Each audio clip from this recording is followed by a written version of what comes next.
మూసీ నది బ్యూటిఫికేషన్కు ముందడుగు పడుతుంది. సీఎం అనుమల రేవంత్ రెడ్డి ఇటీవల మూసీ రివర్ ఫ్రంట్ ప్రాజెక్టుపై ఉన్నత స్థాయి సమీక్షా సమావేశం నిర్వహించారు. సీఎం రేవంత్ రెడ్డి ఆదేశాల మేరకు Musi river front development corporation managing director Amrapali ఆధ్వర్యంలో అధికారుల బృందం గుజరాత్ రాష్ట్రంలోని అహ్మదాబాద్ సబర్మతి రివర్ ఫ్రంట్ ప్రాజెక్టును, యమునా రివర్ను సందర్శించి అక్కడ ఉన్నతాధికారులతో సమావేశమై అధ్యయనం చేశారు. జనవరి 3వ తేదీన Musi river front project MD Amrapali Ahmedabad సందర్శించారు. యమునా ప్రాజెక్టును సందర్శించారు.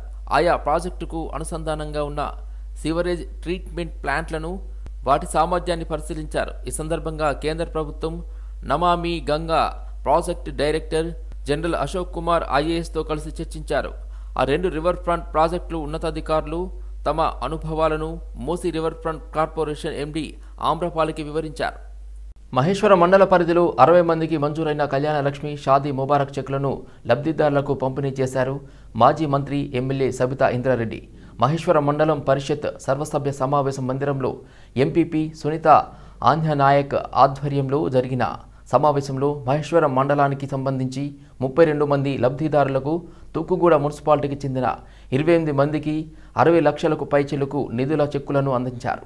ఆడబిడ్డ పెళ్లికి మేనమామలాగా తెలంగాణ తొలి ముఖ్యమంత్రి కేసీఆర్ మానవీయ కోణంలో కళ్యాణలక్ష్మి, షాదీ ముబారక్ పథకం ప్రవేశపెట్టారని మాజీ మంత్రి మహేశ్వరం ఎమ్మెల్యే సబితా ఇంద్రారెడ్డి పేర్కొన్నారు. గతంలోనే మంజూరైన కోడ్ రావడంతో అగిన చెక్కుల పంపిణీ చేపడుతున్నట్లు వెంటనే ఖాతాలో జమ చేసుకోవాలన్నాడు. 7.5 ఏళ్లలో మహేశ్వరం మండలంలో 2345 మందికి 20,65,75,000 రూపాయలు ఈ పథకం కింద అందిస్తున్నట్లు తెలిపారు. ఎలాంటి మధ్యవర్తిత్వం లేకుండా, కుల, మత, ప్రాంత రాజకీయాలతో సంబంధం లేకుండా నేరుగా లబ్ధిదారులకు అందించినట్లు తెలిపారు. 16,000 మందికి మహేశ్వరం నియోజకవర్గంలో అందించడంతో ఎంతో సంతోషంగా ఉందన్నారు. మానవీయ కోణంలో ఆలోచించి దూరదృష్టితో పేదింటి ఆడబిడ్డల వివాహాలకు ఈ పథకాన్ని కేసీఆర్ శ్రీకారం చుట్టారన్నారు. తద్వారా సమాజంలో భారీగా మార్పులు వచ్చాయన్నారు. బాల్య వివాహాలు పూర్తిగా తగ్గిపోగా యూనివర్సిటీలో అమ్మాయిలతో నిండాయన్నారు. కాకతీయ, ఉస్మానియా, తెలంగాణ యూనివర్సిటీలో 70-80% వరకు పూర్తిగా అమ్మాయిలతో నిండిపోయాయన్నారు. అదేవిధంగా ఇంటికి మిషన్ భగీరథ ద్వారా ఆడబిడ్డల గౌరవం పెంచేందుకు కృషి చేశామని పేర్కొన్నారు.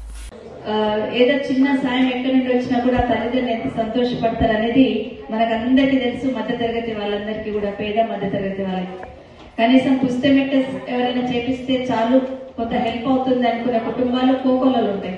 అలాంటి వాళ్ళకి కేసీఆర్ గారు చాలా పెద్ద ఆలోచనతోని ఒక మానవీయ కోణంలో ఉన్న ఈ పథకాన్ని తీసుకొచ్చి దేశానికి ఆదర్శంగా నిలిచారు. అయితే ఎన్నికల కన్నా ముందే ఈ చెక్కులు రావడం జరిగింది. కానీ కోడ్ రావడంతో వెనకనే పెండింగ్ పెట్టుకోవడం జరిగింది. కోడ్ ఎలక్షన్ అయిపోయినాక ఇదంతా అయిపోయిన తర్వాత ఈరోజు మీకు ఇవ్వాలని డిసైడ్ చేసుకుని ఇవ్వడం జరుగుతుంది.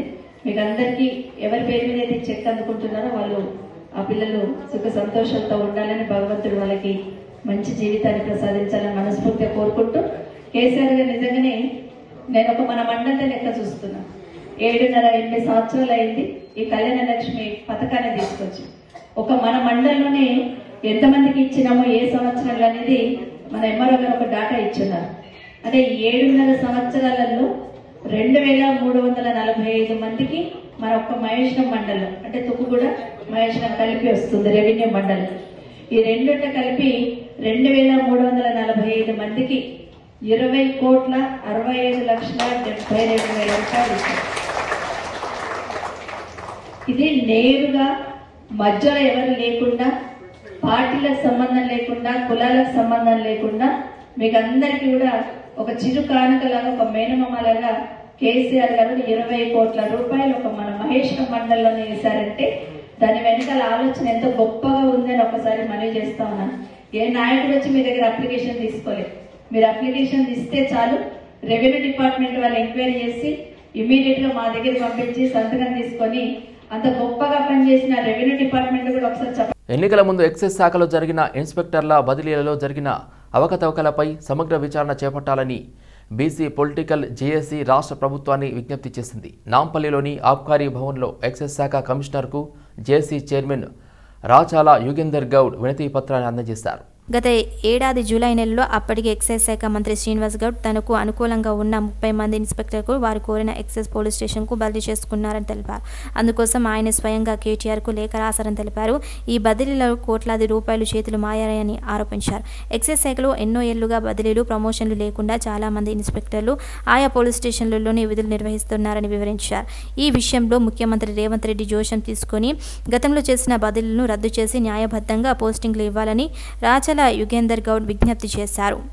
తెలంగాణ ప్రొహిబిషన్ అండ్ ఎక్సైజ్ శాఖలో డిపార్ట్మెంట్లో గత అసెంబ్లీ ఎన్నికల ముందు అక్రమంగా చేపట్టిన ఇన్స్పెక్టర్ బదిలీలను రద్దు చేసి మరి పారదర్శకంగా అందరినీ కూడా అంటే జీరో సర్వీస్ కింద అందరినీ కూడా ఈరోజు బదిలీలు చేయాలని చెప్పి తెలంగాణ రాష్ట్ర ప్రభుత్వానికి మేము విజ్ఞప్తి చేస్తూ ఉన్నాం. ఎందుకంటే ప్రభుత్వ బదిలీలు నిషేధంలో ఉన్నప్పటికీ ఎన్నికల దృష్ట్యా కొద్దిమంది అధికారులను మాత్రమే ఈరోజు అప్పటి ప్రభుత్వం బదిలీ చేసింది. ఎందుకంటే ఇదో శ్రీనివాస్ గౌడ్ గారు ఆబ్కారీ శాఖ మంత్రి, ఆయన మంత్రిగా ఉండి కేటీఆర్ గారికి లెటర్ రాసిండ్రు, నా శాఖల బదిలీలు చేయండి ఇంతమందిని. ఇంత దుర్మార్గం నిజంగా కూడా మొన్నటి వరకు శ్రీనివాస్ గౌడ్ గారు మేము మంచి ఒక మంత్రి అనుకున్నాం, మేము మంచి తెలివైన మంత్రి అనుకున్నాం, కానీ ఇంత బానిసలాగా ఉంటాడు అనుకోలే మేము. ఇంత బానిసనా మరి అంటే ఒక మంత్రి ఉండి ఆయన మంత్రి శాఖలకు ఆయన మంత్రిత్వ శాఖకు బదిలీలు చేయాలంటే నిజంగా కేటీఆర్ గారు సిఫారు చేస్తే ఒక అర్థం ఉంటుంది, అయ్యా మీ ఎక్సైజ్ చేయాలని బదిలీ చేయాలని. ఈయన శాఖ బదిలీలకు కేటీఆర్ గారికి రాయడం ఏంటంటే లెటరు ఒక కేసీఆర్ గారు రాసిన అర్థం ఉంటుంది, ఒక సిఎస్ గారికో లేకుంటే సంబంధిత కమిషనర్ గారికి రాయాలో లేకుంటే ప్రిన్సిపల్ దగ్గరికి రాయాలి, కానీ ఒక కేటీఆర్ గారికి రాయడము నిజంగా ఇది ఒక అత్యంత దుర్మార్గమైనది. దీనిలో ఎంత చేతులు మారినామో కోట్ల రూపాయలు అర్థమవుతా ఉంది. దగ్గర ఒక 30 మంది కూడా ఇన్స్పెక్టర్లు బదిలీ చేసినట్లు మా దృష్టికి వచ్చింది. ఒక్క పోస్టింగ్కు 20 నుంచి 30 లక్షలు కూడా చేతులు మారినట్టు బయట ప్రచారం జరుగుతూ ఉంది. అంటే కీలకమైన పోస్టులు శంషాబాద్ కానీ, మేడ్చల్ కానీ, షాద్నగర్ కానీ ఇవన్నీ కూడా ఇంత కీలకమైన పోస్టులు ఒక్క పోస్టుకు 20 నుంచి 30 లక్షల వరకు ఈరోజు వసూలు చేసి ఈ యొక్క బదిలీలు కూడా చేపట్టినట్లు కూడా ఈరోజు మాకు కొన్ని వర్గాల ద్వారా సమాచారం అందింది. హైదరాబాద్ ట్రాఫిక్ పోలీసులు అప్రమత్తంగా ఉంటున్నారు.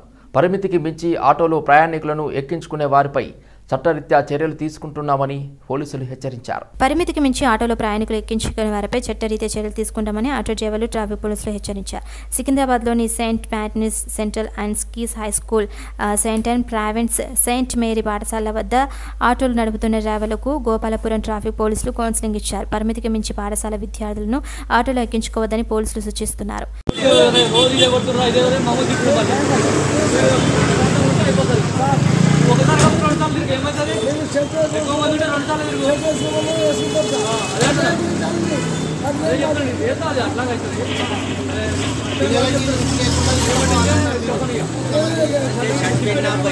కాంగ్రెస్ ప్రభుత్వం అధికారంలోకి వస్తే సంక్షేమ పథకాలు పెంచుతుందని అందరూ భావించారని, కానీ కోత పెడుతుందని స్టేషన్ గన్పూర్ ఎమ్మెల్యే బీఆర్ఎస్ నేత కడియం శ్రీహరి అన్నారు. కాంగ్రెస్ పార్టీ ప్రజలను మభ్యపెట్టి గెలిచిందని విమర్శించారు. ఇందిరమ్మ రాజ్యంలో బ్రహ్మాండమైన సంక్షేమం ఉంటుందని కాంగ్రెస్ నేతలు చెప్పారని, కానీ అలా జరగడం లేదన్నారు. గత ప్రభుత్వం ఇచ్చిన సంక్షేమ పథకాలను కాంగ్రెస్ రద్దు చేసే ఆలోచన చేస్తుందని ఆరోపించారు.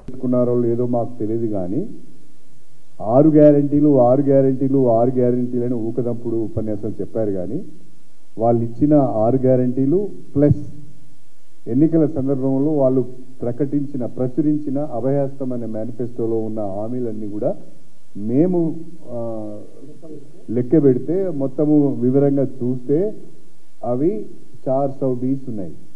420 హామీలు అంటున్నాం. ఒకటే చిన్న విషయం అండి, మీరు అంటే కాంగ్రెస్ పార్టీ ఎంత దగాకోర్ పార్టీ అని చెప్పడానికి ఒక బెస్ట్ ఎగ్జాంపుల్ మొన్న ఈ మధ్యన జరిగిన ఎగ్జాంపుల్. ముఖ్యమంత్రి రేవంత్ రెడ్డి గారు ఎంతో ఆర్భాటంగా ప్రజా దర్బారాన్ని నిర్వహించారు. ప్రగతి భవన్ గేట్లు ఎప్పుడు తెరిచే ఉంటాయి, ప్రతిరోజు ప్రజా దర్బారు జరుగుతుందని చాలా గొప్పగా ప్రకటించారు. మొదటి రోజు ఒక్కరోజు ప్రజా దర్బార్లో ముఖ్యమంత్రి గారు పాల్గొన్నారు. తర్వాత 2 రోజుల్లో 3 రోజుల్లో మంత్రులు పాల్గొన్నారు. తర్వాత కొంతమంది సీనియర్ అధికారులు పాల్గొన్నారు. ఇప్పుడు ఎవరైనా పట్టించుకుంటున్నారండి ప్రజా దర్బార్? ఈ ప్రజా దర్బార్ అనేది, ఈ ప్రజావాణి కార్యక్రమం అనేది జిల్లాలలో జిల్లా కలెక్టర్లు చేస్తున్నారు. ఇది ఎవ్రీ వారం, ఎవ్రీ మంత్ కాదు, ఎవ్రీ మండే చేస్తున్నారు. జోసెల్కాస్ 13వ వార్షికోత్సవాన్ని పురస్కరించుకొని బంగారు కొనుగోళ్లపై భారీ ఆఫర్లు ప్రకటించింది. ఈ వార్షికోత్సవ వేడుకను సోమాజిగూడలో స్టోర్లో ఖైరతాబాద్ ఎమ్మెల్యే దానం నాగేంద్ర ప్రారంభించారు. జోయల్ లుకాస్ నాణ్యమైన బంగారంను సరసమైన ధరలకు అందించడం అభినందనీయమని ఎమ్మెల్యే పేర్కొన్నారు. కస్టమర్లకు ప్యూరిటీ బంగారాన్ని అందించి మన్నలను పొందాలని సూచించారు. ఈ వార్షికోత్సవాన్ని పురస్కరించుకుని 50,000 విలువ గల బంగారు ఆభరణాలు కొనుగోలుపై కస్టమర్లకు ఒక బంగారు నాణ్యము ఉచితంగా అందిస్తున్నామని సోమాజిగూడ బ్రాంచ్ మేనేజర్ షానాస్ తెలిపారు. వజ్రాలు బంగారం కొనుగోలుపై 25%, ప్లాటినం ఆభరణంపై 7% తగ్గింపుతో పాటు ప్రతి కొనుగోలుపై ఉచిత బహుమతులు అందిస్తున్నామన్నారు. ఈ సదావకాశాన్ని అందరూ వినియోగించుకోవాలని కోరారు. అయితే ఈ ఆఫర్ జనవరి 10 వరకు కొనసాగిస్తున్నామన్నారు. We are giving customers so many offers. In gold purchase 50,000, every 50,000 you get a gold coin, and in diamond purchase you get a 20% discount. Instead of platinum purchase 7% discount. Last 13 years, Hyderabad customers are giving so many supports for us. In future also we are expecting that support. Up to how many days you will give this offer? 6 to 30 that we are offering in Josaikas, all the branches in Hyderabad. Particularly Hyderabad, the Begumpet branch, we are having food collections, lightweight collection, necklace, diamonds, all this in lightweight collection we are having right now. Thank you very much. Hyderabad చుట్టూ 4 వైపులా 4 dump యార్డులను జనావాసాలకు దూరంగా ఏర్పాటు చేయాలని ముఖ్యమంత్రి రేవంత్ రెడ్డి అధికారులకు సూచించారు. ఈ dump యార్డుల వల్ల ప్రజల ఆరోగ్యానికి ఎలాంటి ఇబ్బందులు తలెత్తకుండా తగిన చర్యలు తీసుకోవాలన్నారు. ప్రస్తుతం హైదరాబాద్ నగరానికి అంతటికి జవహర్ నగర్లో ఒకే డంప్ యార్డ్ ఉన్నది. ప్రతిరోజు ఉదయం 8,000 టన్నుల చెత్తను జవహర్ నగర్ డంప్ యార్డుకు చేరవేయడం జరుగుతుంది. డంప్ యార్డు వల్ల వాయు కాలుష్యం, చెడు వాసన వంటి వాటితో చుట్టుపక్కల ఉండే ప్రజలకు ఇబ్బందికరంగా మారింది. కాలుష్యాన్ని తగ్గించే విధంగా సిటీకి దూరంగా గతంలో శంషాబాద్, మెదక్ వైపు డంప్ యార్డ్ సైట్లను పరిశీలించామని అధికారులు ముఖ్యమంత్రి దృష్టికి తీసుకొచ్చారు. వాటిని పరిశీలించి ప్రజలకు ఇబ్బందికరం లేకుండా ఏర్పాటు చేయాలని, చెత్త ద్వారా 15 మెగావాట్ల విద్యుత్తును ఉత్పత్తి చేయవచ్చని, ఇందుకు గాను టీఎస్ఎస్పీ, డీసీఎల్తో సమన్వయం చేసుకోవాలని ముఖ్యమంత్రి సూచించారు. చెత్తను సాధ్యమైనంత వరకు రీసైక్లింగ్ చేయాలని అన్నారు. ఇందుకు ప్రభుత్వం నుంచి పూర్తి సహాయ సహకారాలు అందిస్తామన్నారు. సిఐఐ ప్రతినిధుల సమావేశంలో మెట్రో రైల్ రూట్ విస్తరణపై జరిగిన చర్చలో ముఖ్యమంత్రి రేవంత్ రెడ్డి మరోసారి స్పష్టతనిచ్చారు. గతంలో గచ్చిబౌలి ఎయిర్పోర్ట్ వరకు 32 కిలోమీటర్ల మేర ప్రణాళికలు రూపొందించారని, దానివల్ల సామాన్య జనాలకు పెద్దగా ఉపయోగం లేదని, గచ్చిబౌలి, జూబ్లీహిల్స్ చుట్టుపక్కల ప్రాంతంలో అధికంగా ధనికులు ఉండటం వల్ల వారు ఎక్కువగా సొంత వాహనాలు వాడుతున్నారని అన్నారు. గతంలో సర్వే చేసిన గౌలిగూడ, పలక్నామా ఎయిర్పోర్ట్ రూట్, ఎల్బీనగర్ నుండి ఎయిర్పోర్ట్ రూట్లను ప్రజలు ఎక్కువగా వినియోగించుకునేందుకు అవకాశాలు ఉన్నాయని ముఖ్యమంత్రి రేవంత్ రెడ్డి అన్నారు. ఈ ప్రాంతాల నుంచి అరబ్ దేశాలకు అధికంగా వెళ్తుంటారని, విదేశాలకు వెళ్లే వారి కుటుంబాలు ఎయిర్పోర్టుకు వెళ్లి సెండ్ ఆఫ్ ఇస్తుంటారని, అందుకే ఈ రూట్ చాలా వినియోగకరంగా ఉంటుందని సీఎం అభిప్రాయపడ్డారు. లోక్సభ ఎన్నికల్లో గెలిపే లక్ష్యంగా కాంగ్రెస్ పార్టీ వివిధ పార్టీలకు ఎలక్షన్ కమిటీలను ఏర్పాటు చేసింది. ఇందులో భాగంగా తెలంగాణ రాష్ట్ర కాంగ్రెస్ ఎన్నికల కమిటీని ఇవాళ ప్రకటించింది. ఈ కమిటీ చైర్మన్గా ఆ party state chief CM Revanth రెడ్డిని నియమించింది. ఈ కమిటీలో రేవంత్ రెడ్డి సహా 25 మందికి చోటు కల్పించింది. డిప్యూటీ సీఎం బట్టి, జీవన్ రెడ్డి, ఉత్తమ్ కుమార్ రెడ్డి, దామోదర్ రాజనరసింహ, జానారెడ్డి, విహెచ్, చల్లా వంశీచంద్ రెడ్డి, కొమటిరెడ్డి వెంకటరెడ్డి, శ్రీధర్ బాబు, పొంగులేటి శ్రీనివాసరెడ్డి, సీతక్క, మధు యష్కి గౌడ్, సంపత్ కుమార్, రేణుకా చౌదరి, బలరాం నాయక్, జగ్గారెడ్డి, గీతారెడ్డి, అజారుద్దీన్, అంజన్ కుమార్ యాదవ్, మహేష్ కుమార్ గౌడ్, షబీర్ అలీ, ప్రేమ్ సాగర్ రావు, పోదెం వీరయ్య, సునీతారావులకు ఈ కమిటీలో చోటు కల్పించారు. సంతోష్ నగర్ శ్రీ శ్రీ పద్మావతి గోదా సమేత శ్రీ వెంకటేశ్వర స్వామివారి దేవస్థానంలో శ్రీ నాలతీగల శ్రీనివాసాచార్యుల ఆధ్వర్యంలో శనివారం సాయంత్రం మహిళా బృందంలోచే సామూహిక ముగ్గుల పోటీలు ఏర్పాటు చేయడం జరిగింది. మహిళలు సంక్రాంతి పండుగ ముగ్గుల రంగుతో దేవస్థానం ఆవరణలో ముగ్గులు వేశారు. ఆలయ ప్రధాన ఆచార్యులు మాట్లాడుతూ హైందవ సంస్కృతిలో భాగంగా సంక్రాంతి ముగ్గులు వేయడం పండుగ వాతావరణం ఏర్పడింది అని, మహిళలు, పిల్లలు ఈ ఆనవాయితీని కాపాడడం ఎంతో అవసరమని తెలిపారు. దేవస్థానం నుండి ప్రథమ, ద్వితీయ, తృతీయ బహుమతులు ఇవ్వడం జరిగింది. భారత్ వికాస్ పరిషత్ వారి ఆధ్వర్యంలో అందరికీ మెడల్స్ ఇవ్వడం జరిగింది. హైదరాబాద్ నగరంలో ప్రసిద్ధి చెందిన పిస్తా హౌస్ హలీం స్టాల్ను నాంపల్లి ఎగ్జిబిషన్ గ్రౌండ్లో యాకత్పురా మాజీ ఎమ్మెల్యే ముంతాజ్ హైమద్ ఖాన్ ప్రారంభించారు. నాంపల్లి ఎగ్జిబిషన్కు వివిధ రాష్ట్రాల నుంచి, ప్రాంతాల నుంచి సందర్శకులు వచ్చి ఆహ్లాదాన్ని పొందుతారని ముంతాజ్ హైమద్ తెలిపారు. ఇక్కడ దేశ నలుమూలల నుండి వచ్చిన వ్యాపారులు తమ వస్తువులను విక్రయిస్తారన్నారు. భోజన ప్రియులను ఆకట్టుకునేందుకు హలీం స్టాల్ను ఏర్పాటు చేయడం అభినందనీయమని ఎమ్మెల్యే ముంతాజ్ హైమద్ ఖాన్ అన్నారు. వివిధ రకాల పోషక పదార్థాలతో తయారు చేసిన హలీంను అందించడం తమ ప్రత్యేకత అని నిర్వాహకులు ఎంఏ మజిద్ తెలిపారు. స్వచ్ఛమైన మటన్, నెయ్యితో తయారు చేసిన హలీంతో భోజన ప్రియులను ఆకట్టుకుంటున్నామన్నారు. దీంతో పాటు జాఫ్రానీ చాయ్ని కూడా అందిస్తున్నామన్నారు. ఎగ్జిబిషన్లో ప్రతి సంవత్సరం తమ హలీంకు చాలా డిమాండ్ ఉందని తెలిపారు. स्टॉल रहते हैं, उसके अंदर पूरे पौष्टिक आहार रहते हैं और पिस्ता हाउस की एक खासियत 100% मीट 100% घी रहता है. दूसरी बात क्या है, जैसे कि इंडिया के अंदर समर वेकेशन होता है, कई ऐसे प्लेस हैं जैसे कि London, America, Switzerland, Norway, Finland, ये सब में विंटर वेकेशन होता है तो वो लोग फ्रेश हलीम खाने को आते हैं.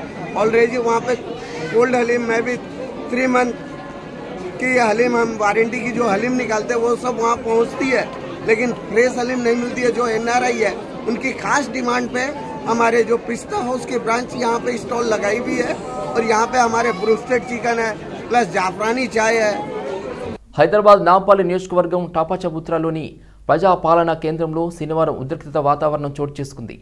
నాంపల్లి కాంగ్రెస్ కంటెస్టెంట్ ఎమ్మెల్యే ఫిరోజ్ ఖాన్ ప్రజాపాలనా కేంద్రాన్ని పరిశీలించారు. మహిళలకు పథకాలపై వివరిస్తుండగా స్థానిక MIM నాయకులు అడ్డు తగిలారు. ఫిరోజ్ ఖాన్ సైతం సీరియస్ అవడంతో ఇరు వర్గాల మధ్య తోపులాట జరిగింది. పోటాపోటీగా విమర్శలకు దిగడంతో హైటెన్షన్ నెలకొంది. అప్రమత్తమైన పోలీసులు 2 పార్టీల నేతలను సముదాయించారు. అమీన్పూర్ మున్సిపల్ పరిధిలో 21, 22, 23 వార్డుల్లో ఏర్పాటు చేసిన ప్రజాపాలన కార్యక్రమంలో పాల్గొని ప్రజల నుండి అమీన్పూర్ మున్సిపల్ చైర్మన్ తుమ్మల పాండురంగారెడ్డి దరఖాస్తులను స్వీకరించారు. ప్రజాపాలన కార్యక్రమంలో municipal vice chairman Narasimha Goud, కౌన్సిలర్లు ఎడ్ల సంధ్యా రమేష్, అదేవిధంగా 23వ ward councillor Munna, BR senior నాయకులు శేఖర్, కాలప్ప, లింగం గౌడ్, భాస్కర్ రెడ్డి తదితరులు హాజరయ్యారు. పాలన కార్యక్రమానికి అధ్యక్షత వహిస్తున్నటువంటి మిత్రుడు స్థానిక కౌన్సిలర్ ఎడ్ల రమేష్ గారు, అలాగే మిత్రుడు వైస్ చైర్మన్ నందరం నరసింహగౌడ్ గారు,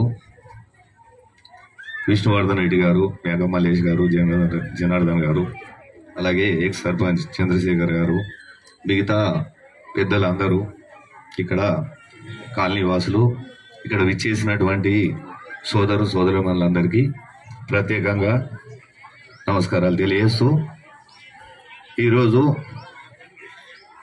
రాష్ట్ర ప్రభుత్వం ప్రజాపాలన కార్యక్రమాన్ని తీసుకొచ్చి గత 4 నెలల క్రితం ఏదైతే మేనిఫెస్టోలో పెట్టిన విధంగా 6 గ్యారంటీలకు సంబంధించి ఈరోజు ఈ ప్రజాపాలన ప్రజల వద్దకే పాలన అనే కార్యక్రమాన్ని చేపట్టి ప్రజల దగ్గరకు వచ్చి శంషాబాద్ ఎయిర్పోర్ట్లో మందుబాబులు పార్కింగ్ సిబ్బందిపై దాడి చేశారు.